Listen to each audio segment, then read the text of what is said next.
Okay, so welcome also from my side. I was explicitly asked to present on how to program with this high bandwidth memory called MCDRAM. We have seen the basics and the introduction from the hardware side, from the architectural side, and I will now present how that embeds into the operating system, Linux in that case, and how you can actually access the capabilities of the high bandwidth memory.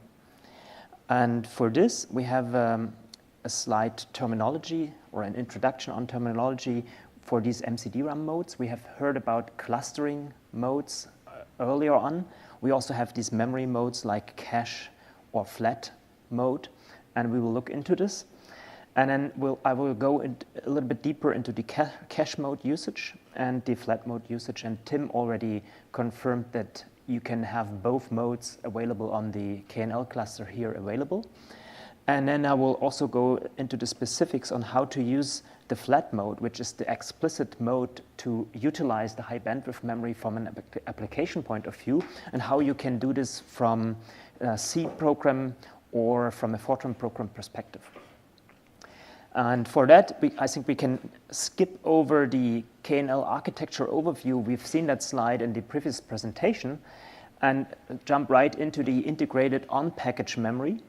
And you can see there are essentially three modes, whereas the last mode is kind of a mixture of the cache mode and the flat model. So it's called hybrid, but it's more, I would say, exotic to use. I haven't used it on my own, but we will focus on the cache mode and the flat mode. And once you understand these two modes, you can easily guess what the hybrid mixture of both of these is. And you can see in the visualization, there is essentially a way to map the entire DRAM domain into this MCDRAM memory, and to essentially have a direct mapped memory side cache. And every memory access would end up or be cached by the MCDRAM. And the flat model exposes both memory domains separately. It's a little bit odd. I think it's for the first time that you get NUMA domains that have no process. One of the NUMA domains have no processor or cores in it, right? This is a little bit special. Normally, if you have a dual or quad socket system, you have maybe two NUMA domains, and they correspond to each of the sockets. And both of the domains contain memory as well as cores. Actually, the memory that is attached to one of the sockets, and then the other domain with the memory attached to the other socket. Here, you have something special. You only have one socket, but maybe two domains, and one domain is kind of empty in terms of number of cores, and the other domain contains all the cores. And then if you visualize use the normal operating system mechanism to show the content of the NUMA domains, like NUMA control, -- hardware, or capital H, you can see also the traveling distances in terms of what the default memory allocation domain will be. We will have a look at this later on. Let's go into the cache mode usage first, and also into the advantages of the cache mode, but basically look into what it actually means to have a memory side cache. First of all, I will have on the next slide, I will have a primer on what caching and essentially associativity is about, so to remind you on what the terminology is on that slide. But you can always or already remind that the cache size on a normal CPU core is usually very small, right? It's a very precious resource, and it's a valuable resource on CPUs as well as on GPUs, and there's usually very little cache memory available. And the caching organization is, as I said, between these two kind of caches. It's typically on the CPU core, you have an n-way set associative cache, whereas on the MCD or the memory side cache, when you use the MCDRAM as a cache, you have a direct mapped cache. I will go into explanation what that is. And also the place where this applies is basically the cache inside of a CPU core is obviously very close to the core itself. It's right in there. But here, with this kind of a memory side cache, you have it more associated to the memory controllers. And as a primer for what caching means, and it's actually important to understand this, we have, as a mathematician, I would say there is no difference between all of these three categories because they are essentially all set as associative caches. You have basically a zero-way associative cache, which is direct mapped, and then you have an n-way or a fixed small n. And you can see the direct map cache is the simplest form of a cache. You can a hit would be you can hit the location in the cache just by knowing the address where it came from. You have a direct one-to-one relationship between those, and it's a very simple mathematic function you can think of that calculates the address in the cache. You say you have a certain memory address and you do some mod operation. You have say you have a cache line of 64 byte size. You will have you will split up the 16 gigabytes into 64 byte chunks, and then you will essentially have so and so many chunks, and you will use that as a modulus. You will do a division essentially for the hardware address, and then you will get the actual location in the cache. And this is a very simple operation. Each incoming address has a correct or one and only one single location where it can be reside in the cache. On the other hand, the disadvantage of the direct map cache is you also have conflicts, right? If you have a more DDR memory than cache, which is typically the case, you have 16 gigabyte of cache, but maybe typically on KNL, most people or most systems are equipped with 96 gigabyte of DDR4. You can fit in up to 384, but I think more usual is 96. Obviously, you will have some oversubscription for the number of slots that you can end up with in the cache, right? Obviously, you have 96 gigabyte versus 16, and somehow you have to map that into, and that obviously creates some conflicts, right? Although the granularity of the cache is in number of cache lines, not just in bytes, right? But anyhow, you will have some conflicts, and we will look into this and how to handle this later on.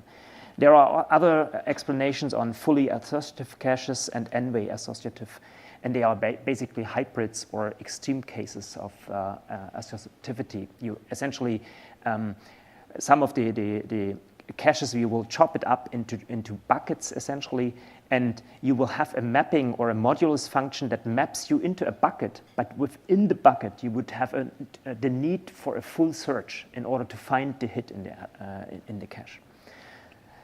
So the direct mapped cache is essentially a single bucket version of it, right? You map into a single bucket, and then you have n buckets. So, I misspelled that. Sorry, you have a direct association between memory addresses and cache mapping. So the advantage of the cache mode is you don't need to do any source code transformations or changes for your application, because you don't care essentially about high bandwidth memory. You just execute normally, and if you use NUMA control -- hardware, you would only see a single domain. It's a very simple way to expose the entire hardware. You only have one domain, and it is full of cores, and it is a single domain in terms of the memory. And you can't do anything to bypass the cache. But on the other hand, you may have some reuse, right? If your application has some reusable part of the memory, you can obviously utilize that and make use of the cache to some extent, right? If you have a streaming application that entirely just touches all the memory one time, you only have overhead because of that model, because you maintain a cache for nothing, right? We'll see this. The benefit of the cache mode is essentially you can deal with legacy code as is. You just run it normally. Drawbacks are there is less available bandwidth compared to the flat mode. You only get 3/4 because of maintaining this memory side cache, and every miss on the cache induces a higher latency, because you first look into the cache only to find that there is no data in, and then you essentially trigger the transfer from DDR4 memory. As a reminder here, if you run the stream benchmark, you obviously see some overemphasized disadvantage of cache mode. Don't think this is true, right? The stream benchmark is made to stream memory. It is by design, there is no reuse of any data, right? So therefore, you only measure a disadvantage with cache mode, which might not be there if it is a real application. If your application has some reusable part, it can be beneficial to have the cache mode. And there are other implications that come from the cache mode. So for instance, since it's a memory side cache that you can't bypass, some of the architectural things that you have in the instruction set, like streaming stores or called non-temporal stores, they cannot bypass that cache. So they have a just overhead again. The streaming stores have no advantage in the cache mode. Basically, and you can also instruct the compiler to not generate these streaming stores at all. Normally, the Intel compiler and maybe other compilers, they have heuristics. If they see a loop with just a certain store instruction and they think that you will never touch that same array where you write into, they may generate streaming stores because it is just like touch and go, essentially. And it doesn't need to end up in any cache hierarchy. But this is not possible with cache mode. You always have to go through. There is another implication of this direct mapped cache. You have also some fragmentation that depends on the access pattern that the application uses in terms of memory allocation and run and use of memory. And it's more of an embedding. It's not an architectural disadvantage completely, but it's more like the way it is embedded and exposed with the operating system. And there are certain things you can do about this. And I think most sites or high-performance computing centers, they have some, or probably Gray does implement this in the batch or in the job scheduler. They just run some of these scripting before launching a job to make this, to essentially defragment the cache memory to some extent. We will look into some of the measurements. There are certain problems associated with this direct mapped cache.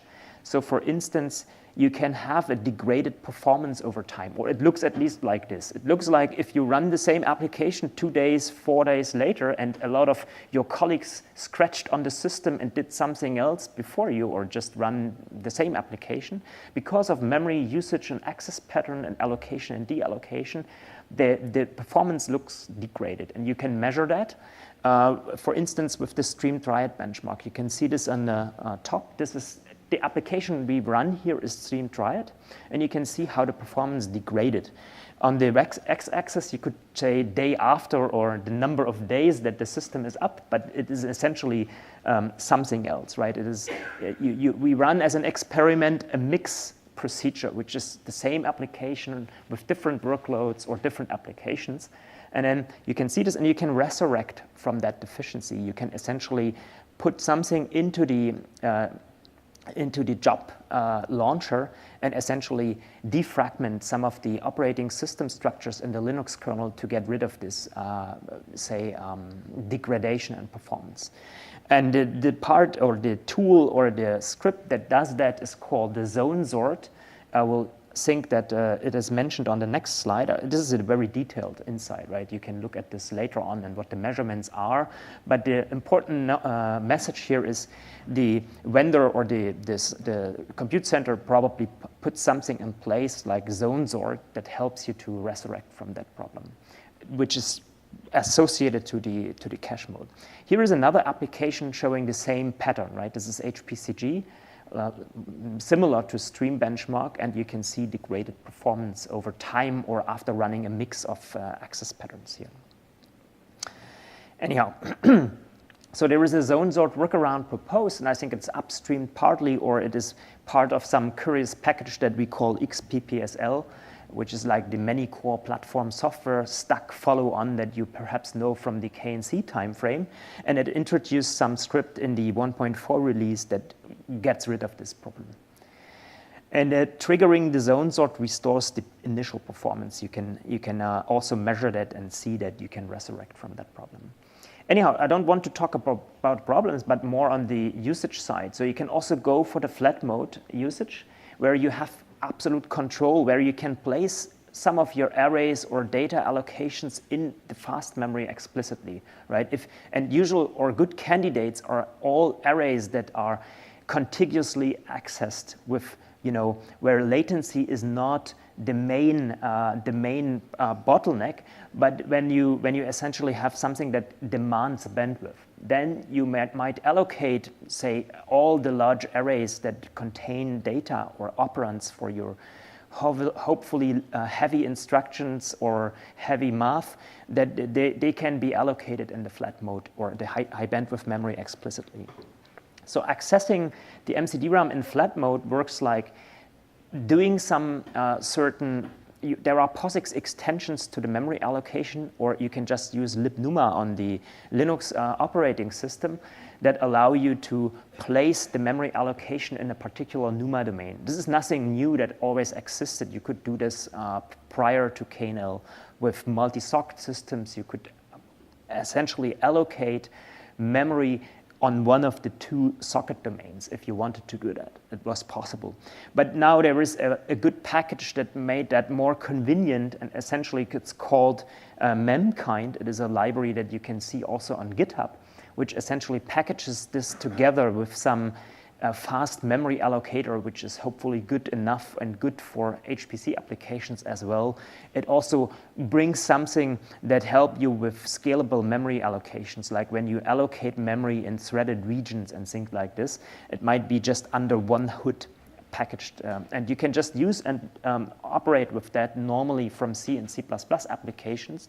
Instead of using malloc and free, you would just use these kind of HBW malloc and HBW free functions. And of course, you can LD preload and replace it entirely. And there are certain heuristics that you can also utilize. So for instance, there is a heuristic to LD preload the memkind library and to let all the memory allocations that are larger than, say, a threshold go into the MCDRAM, just as a good heuristic that everything that is large is potentially also bandwidth demanding, and then it is a good idea to place it in MCDRAM. And that is basically the way it works. But there is more. There is more you can do when you actually run your job or have your job script on the KNL system. You can also go for the operating system primitive, the NUMA control. You might have used that for multi-socket system when you requested interleaved pages to overcome some NUMA issues. You can use that here as well in order to let the entire application run from MCDRAM. That obviously requires a mechanism or help in case the application doesn't fit into 16 gigabyte. You need to have a strategy what happens in that case, and we will see that on one of the next slides, I think. But here you can see how the memkind library accesses the MCDRAM. As I said, you have something called malloc normally, but you would replace it by HBW malloc. On the Fortran side, you don't have a standard library-based approach, but you have built-in or intrinsic functions built into the language, allocate and deallocate, and you obviously have to essentially communicate how to place that, or how to distinct between these kind of different allocations. And you can do this using directives in Fortran, and you can attach attributes to, say, certain array allocations. We will look into more details on an upcoming slide. Going for and it uses for the Intel Fortran compiler, it uses the memkind library as well. So if you just use these fastmem attribute, you will link against the memkind library that comes with the compiler, and then you will just under the hood also use the HBW malloc. It's the same thing, except the mechanism is different to tell the compiler language-wise. I think this is more like an exercise or something to look at later on. The memkind architecture, it is just on GitHub. You can look and contribute yourself or read the man page for it. You can just type man memkind and then see some explanations for the API and also how it evolved over time. So we gave feedback, external people and other people gave feedback on what they want from this kind of library and how to proceed with this. And I think that went into, so there are things meanwhile for For instance, for the Fortran side, you have a module for Fortran which wasn't there in the earlier version, and other things that you can control. And there is also some standardization approach ongoing for the POSIX function that have not this kind of HBW prefix in front to just standardize the whole idea of dealing with different kinds of memory, fast memory or non-fast memory. Anyhow, so there are, similar to the reallocation, the allocation, and the query functions to ask for the size of a buffer, they are just similar for the memkind API, similar to glibc or something else. There are also standard mechanisms for accessing the MCDRAM. So you just prepend for the execution of the program, you would just say NUMA control, some parameter, and then you name the executable of your application, and then the application parameters to execute with for the workload. And you can see basically two of those in red. You can see the membind, and then you can name a node, which is typically 1. That means if you have a system that exposes flat mode with, quadrant or some all-to-all, you would just see two memory domains.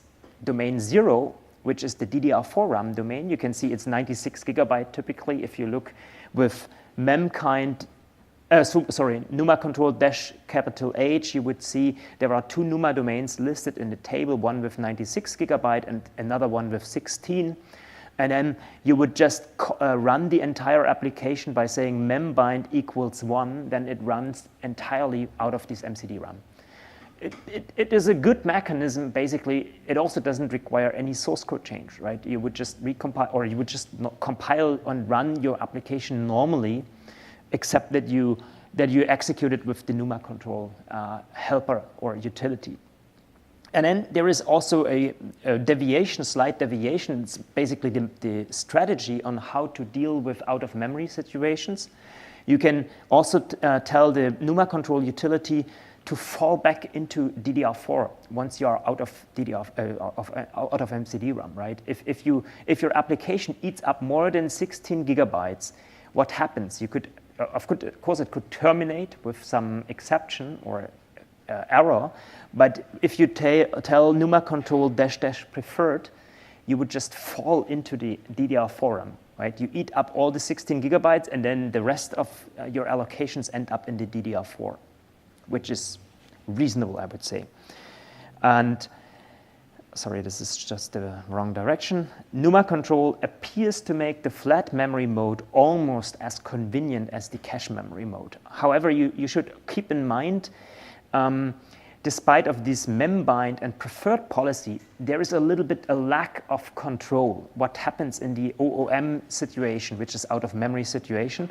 And in particular, if you have an MPI application, which you probably have, it may lead to some of cumbersome effects, like if you have an application that eats more than 16 gigabytes, and your first rank is happy enough to grab all the 16 gigabytes, all the other ranks end up with DDR4 RAM, and then you have an unbalanced execution, right? One of your ranks is blazingly fast and high bandwidth, and the other ranks are just slow and sluggish. They run out of DDR4.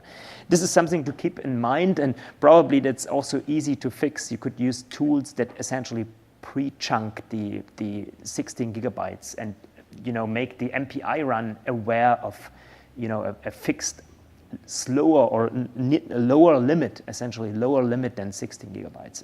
But just wanted to make you aware that this is not the biggest and nicest invention. You probably have some need to control either at application level or to think about what happens with demanding applications that consume more than 16 gigabytes.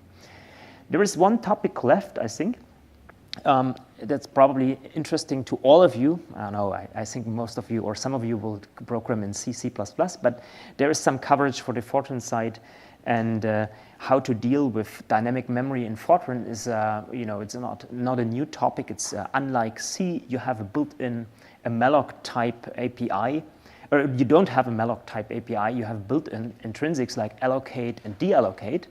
And then you would just need to essentially use this fastmem attribute. And you can make a list of arrays that are listed there for placement within the MCDRAM. That is basically a very simplistic way to deal with this. But obviously, there are always cases that are going beyond simple cases.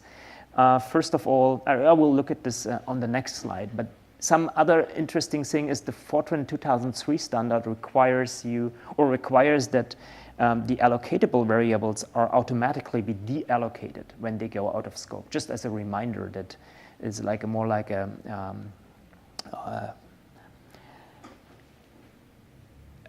automatic memory management behind since 2003. But anyhow, let's look at the FastMem status within Fortran, because you have some more varieties than just simple allocatable arrays.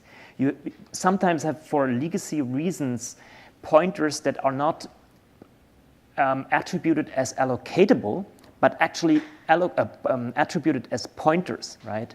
And then you need to deal differently with this FastMem attribute. You cannot use the FastMem attribute in front of this and tell the FastMem attribute that array is something that ends up in MCDRAM. So why is that? Because the pointer in Fortran and everywhere else in any other language can point to anything you want. You can change that during the program flow. You can make array pointing to a different array. And obviously, it makes no sense to mark a pointer by itself as something that is in the MCDRAM. There is no reason that you can not change that, right? You can make the pointer pointing to something else. So it is something needed. And obviously, you can make a little bit helper. You can have an attribute or an array which is attributed as allocatable, and then you can make the pointer pointing to that. And then you are done, essentially. This is not a big deal, I think. And there are more things like this for the components of derived types where you have to deal with some of these workarounds. This is work in progress, and also feedback or basically feedback is needed, because it could be something that ends up in the Fortran standard. And if you are not if you don't feel well with the proposed solution, you can impact and make some impact on it, right? You can give feedback on it. For instance, we gave feedback on how to deal with components of derived types. So there's already some curious intrinsic like move alloc where you can just use that solution that I proposed earlier, that you have an array which is the proxy array attributed as fast memory, and then you essentially you essentially let you essentially utilize the proxy which is in the, and you can use it together with the move alloc intrinsic.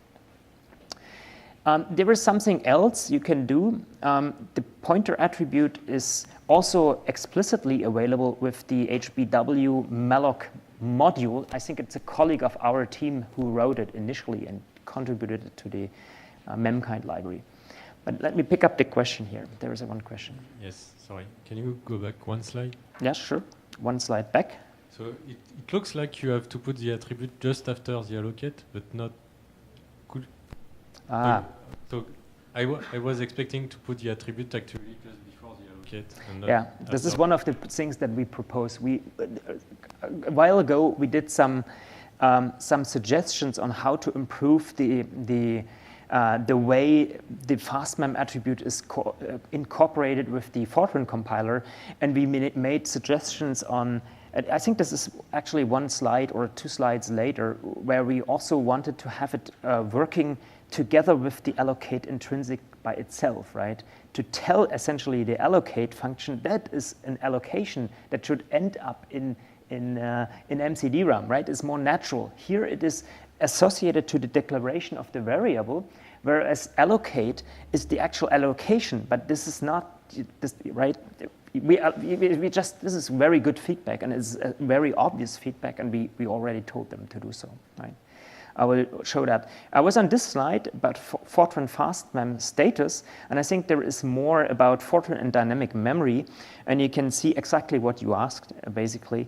We also want them to have the intrinsic allocate, or the allocate intrinsic be used for dynamic memory allocation, and we want to have the attribute in front of the allocation, right? This is exactly here the case. We want to have some way to express it together with the allocate intrinsic. Okay. Oh, sorry, I just, yeah. Flat mode usage in Fortran. Yeah, this is back. Sorry, it is. Yeah, so more recapitulation on the HBW malloc module, where you can just deal with high bandwidth memory in a C-style manner, but there are obviously disadvantages. It comes close to essentially tuning the allocate, deallocate intrinsic, but it is more like C, but rather unnatural for Fortran, right? You can do HBW malloc within Fortran by itself, but you then have some inconvenience. They simply did some ISO C binding for the HBW or memkind library, and then you have to declare your pointers like type C pointer, and then you call HBW malloc on it, which is, you know, not ideal, I think, but it works somehow. So here you can see an example on how to do that. This is more like C. You have some variable and you do some HBW malloc on it, and then you also have to call HBW free, which is again inconvenient, right? You have to have match between deallocation and allocation. Of course, you cannot use the deallocate attribute because you explicitly use some other functionality for it. There is some progress made for Fortran's FastMem future, and you can probably, here is actually the slide that I mentioned earlier. A solution would be to have the directive in front of the allocate, which gets rid of the thing. Maybe they implemented, or maybe they have implemented that. There's another question? Yeah, I just have a question. I guess it's a feedback Okay. about these directives. So to me it seems, if you think about memory hierarchy or memory architecture moving forward, you're going to have a more complicated hierarchy. Okay. You might have some on-package memory like MCDRAM, DDR, you might have some non-volatile memory, some else slow. And it seems a bit strange to use a word like fast mem, because like, what does it really mean, fast mem? Yeah. We've already said that the MCDRAM's actually got worse latency, so some might argue that it's slower memory, it's just high bandwidth memory. So perhaps the standards committee need to think about how they're going to, what they're going to call these directives a bit more carefully. Yeah, perhaps we will hear something about it from Michael Clem. What is ongoing in the OpenMP with respect to these kind of memory hybrids. This is exactly right. You know, we have more than fastmem, and we know it already, right? We will have non-volatile memory, and we already know that we need to express certain things, and this is not an easy task. But the good thing with the directive here is you can easily retire that as a kind of a legacy and a first shot. And we will see if we get something better in our second try. But we have to wait and see what the standardization gives us with OpenMP, and I think we will hear on that later on. So Michael already says or confirms. With that, I think I'm generally open to questions. If you have some questions regarding the fastmem, but I think it's pretty easy and straightforward to use. It's either cache, or you can do the dump solution like NUMA control, or you can go for the ninja way by putting some fastmem attribute or some explicit kind of allocations inside of your application. These three options are essentially there, and they all sound reasonable, I think. Okay. From a Fortran program perspective. And for that, I think we can skip over the KNL architecture overview. We've seen that slide in the previous presentation, and jump right into the integrated on-package memory. And you can see there are essentially three modes, whereas the last mode is kind of a mixture of the cache mode and the flat model. So it's called hybrid, but it's more, I would say, exotic to use. I haven't used it on my own, but we will focus on the cache mode and the flat mode. And once you understand these two modes, you can easily guess what the hybrid mixture of both of these is.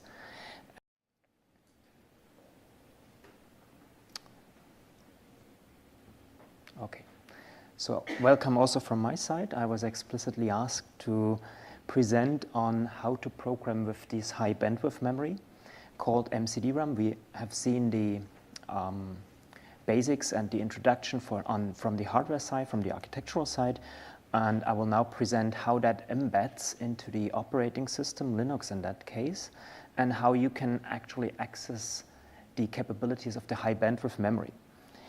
And for this, we have a slide terminology or an introduction on terminology. And you can see in the visualization, there is essentially a way to map the entire DRAM domain into this MCDRAM memory, and to essentially have a direct mapped memory side cache. And every memory access would end up or be cached by the MCDRAM. And the flat model exposes both memory domains separately. It's a little bit odd. I think it's for the first time that you get NUMA domains that have no process. One of the NUMA domains have no processor or cores in it, right? This is a little bit special. Technology for these MCDRAM modes. We have heard about clustering modes earlier on. We also have these memory modes like cache or flat mode, and we will look into this. And then I will go a little bit deeper into the cache mode usage and the flat mode usage. And Tim already confirmed that you can have both modes available on the KNL cluster here available. And then I will also go into the specifics on how to use the flat mode, which is the explicit mode to utilize the high bandwidth memory from an application point of view, and how you can do this from a C program. Or normally, if you have a dual or quad socket system, you have maybe two NUMA domains, and they correspond to each of the sockets. And both of the domains contain memory as well as cores. Actually, the memory that is attached to one of the sockets, and then the other domain with the memory attached to the other socket. Here, you have something special. You only have one socket, but maybe two domains, and one domain is kind of empty in terms of number of cores, and the other domain contains all the cores. And then if you visualize use the normal operating system mechanism to show the content of the NUMA domains, like NUMA control -- hardware or capital H,